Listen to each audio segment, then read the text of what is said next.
Ar ledu pārklāta ūdenstilpne nav īstā vieta rotaļām un savu spēju pierādīšanai, īpaši jau laikā, kad siltās gaisa temperatūras ietekmē ledus sega ir ļoti plāna un nevienmērīga.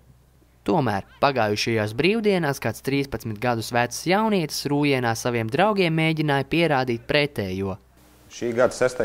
janvārī 16:45 saņēmām informāciju, ka Rūjienā izstrādē uz ledus atrodas cilvēks un ar saviem spēkiem nevar tikt krastā.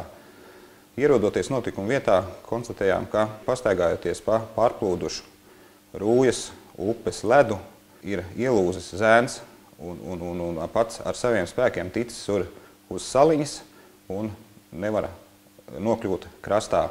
Izmantojot Hanses dēli, zēnu nogādājām krastā un līdz mediķa ierašanās ievietojām ugunsdzēsēju mašīnā siltumā. Ja cilvēks ir ielūzis ledū, nekavējoties pa tālruni 112 jāizsauc glābšanas dienests, jācenšas pēc iespējas precīzāk norādīt negadījuma vietu, kā arī tuvākos iespējamos piebraukšanas ceļus. Ja sazināties ar glābējiem nav iespējams, tad, lai palīdzētu, ielūzušajiem jātuvojas rāpas vai guļus, taču nedrīkst pieiet pie pašas ielūzuma vietas. Apmēram no 2 līdz 5 metru attāluma jāpamet aukla, sasieti apģērba gabeli vai kāds cits priekšmets.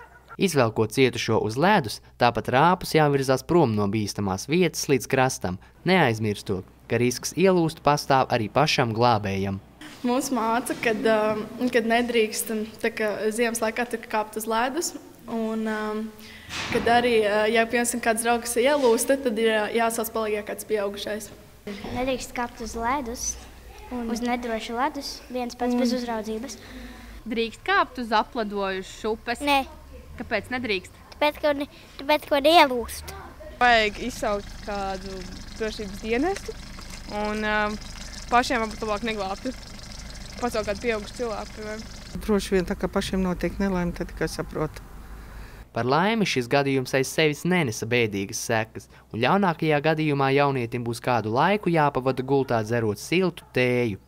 Taču šādi negadījumi pierāda, ka informācijas pusauģu vidū par iespējamajām sekām tomēr ir pārāk maz, un kamēr paši nebūs nonākuši līdzīgā nelaimē, neticēs. Tā kā brīvlaiks ir pagājis, lūdzu arī skolām nedaudz atkārtot varbūt šo jautājumu par atrašanās uz ledus un